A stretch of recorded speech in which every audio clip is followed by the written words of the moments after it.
Hai teman-teman, sebelumnya perkenalkan kami kelompok 4. Ada Baikero Putri Yusniati, Damayanti Nasution, dan Egri Tesalonika. Di video kali ini kami akan memaparkan hasil analisis kami terkait keberagaman siswa Pak Tony. Hasil analisis kami terkait kasus keberagaman di kelas Pak Tony di topik 1, mata kuliah pemahaman tentang peserta didik dan pembelajaran.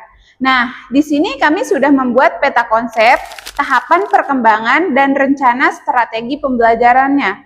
Ternyata di kelas Pak Tony ada 4 karakter kelompok murid.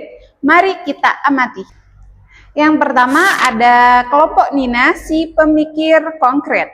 Kelompok Nina berdasarkan teori Piaget berada pada tahapan operasional konkret. Nah, teori ini sesuai sekali dengan Nina yang suka dengan matematika tetapi memiliki kemampuan bercerita dan mengarang terbatas. Dalam proses pembelajarannya, mereka ini tidak sabaran serta memiliki sikap egois dan suka belajar sendiri. Hal ini menunjukkan bahwa mereka berada pada tahapan transisi berdasarkan teori Gilligan. Adapun kelompok yang kedua yaitu kelompok Adi, si pencari teman. Karena mereka adalah orang yang pintar bergaul, peduli sekitar, namun sulit berkonsentrasi dalam belajar, tetapi mereka sangat disukai banyak orang. Nah, kelompok Adi ini berdasarkan teori Erikson berada pada tahapan industri versus inferiority. Kelompok yang ketiga yaitu Mario, sang petualang eksperimen. Kelompok ini sangat hyperaktif, fisiknya aktif, saking aktifnya kelompok ini di kelas mereka tidak bisa tenang, bahkan mereka sering memotong pembicaraan guru. Nah, karena karakter tersebut mereka berada pada tahapan industri versus inferiority dalam perkembangan sosial emosional Erikson. Adapun kelompok yang terakhir yaitu kelompok Laksmi, si pemimpi kreatif. Kelompok ini berbanding terbalik dengan kelompok Nina. Ia sangat pandai dalam bercerita dan bermain peran, tetapi mereka suka melamun dan sulit untuk berkonsentrasi.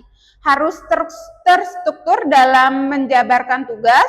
Mereka juga mudah frustasi dan menangis jika dianggap tidak benar. Berdasarkan teori Piaget, Laksmi masih berada pada tahap operasional dan menurut teori Erikson, Laksmi menunjukkan kerentanan pada tahap industri versus inferiority yang terlihat dari respon emosionalnya ketika karyanya dianggap tidak berhasil. Adapun kebutuhan dari masing-masing siswa sangat berbeda, yaitu yang pertama kebutuhan Nina. Nina membutuhkan instruksi yang jelas, penjelasan logis, contoh konkret, dan media visual. Sedangkan penugasannya, Nina membutuhkan penyusunan kartu gambar siklus air dan pencocokan istilahnya. Kemudian, kelompok Adi lebih membutuhkan diskusi nilai, pemahaman norma, penguatan perilaku positif. Sedangkan penugasan yang dibutuhkan oleh kelompok Adi ialah diskusi kelompok, yaitu dampak siklus air bagi kehidupan.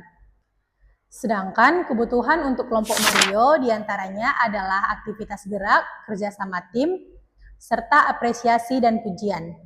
Untuk penugasan, kelompok Mario lebih membutuhkan percobaan sederhana, penguapan, dan pengembunan.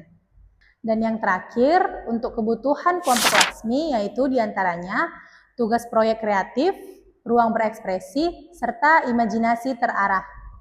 Dan untuk penugasan yang tepat untuk kelompok Laksmi diantaranya adalah membuat cerita imajinatif bertema hujan dan siklus air. Hasil strategi pembelajaran dari kelompok Nina, produk yang dihasilkan yaitu 1. Papan urutan siklus air, yang kedua jawaban tertulis berbasis visual, dan yang ketiga kesimpulan hasil pengamatan. Adapun kompetensi yang dikembangkan yaitu berpikir kritis, yakni memahami urutan dan proses siklus air secara logis. Hasil strategi pembelajaran kelompok Adi, produk yang dihasilkan yaitu 1.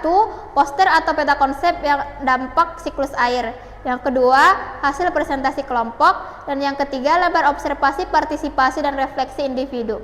Adapun kompetensi yang dikembangkan yaitu kerjasama, yakni berdiskusi, berbagi peran, dan membangun pemahaman bersama. Hasil strategi pembelajaran kelompok Mario, produk yang dihasilkan yaitu 1. Laporan praktikum sederhana, 2. Foto hasil percobaan, 3. Catatan hasil observasi dan kesimpulan. Adapun kompetensi yang harus dikembangkan yaitu eksplorasi aktif, yakni belajar melalui pengalaman langsung dan aktivitas fisik. Terakhir, hasil strategi pembelajaran dari kelompok Laksmi. Produk yang dihasilkan yaitu 1. Cerita pendek bergambar bertema perjalanan tetes air. Yang kedua, poster kreatif siklus air. Kompetensi yang dikembangkan yaitu nilai dan empati, yakni kepedulian terhadap lingkungan dan sesama. Baik, itulah tadi hasil analisis kelompok kami. Terima kasih.